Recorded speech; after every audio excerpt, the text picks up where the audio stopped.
কি বাদামি হতো শ্রীশ পরামানিকের বাগানে। রাস্তার ধারেই বড় বাগানটা, অনেক দিনের প্রাচীন গাছপালায় ভর্তি। নিবিড় অন্ধকার বাগানের মধ্যে দিনের বেলাতেই। একটু দূরে আমাদের উচ্চ প্রাইমারি পাঠশালা, রাখাল মাস্টারের স্কুল। একটা বড় তুঁত গাছ আছে স্কুলের প্রাঙ্গণে, সেই জন্যেই আমরা বলি তুঁততলার স্কুল। দুজন মাস্টার আমাদের স্কুলের, একজন হলেন হীরালাল চক্রবর্তী।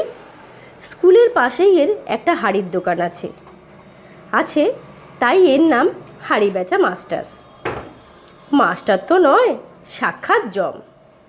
বেতের বহর দেখলে পিলে চমকে যায় আমাদের। টিফিনের সময় মাস্টার মহাশয়রা সব ঘুমোতেন। আমরা নিজের ইচ্ছে মতো মাঠে বাগানে বেরিয়ে ঘণ্টাখানেক পরে এসেও হয়তো দেখি তখনও মাস্টার মশাইদের ঘুম ভাঙেনি।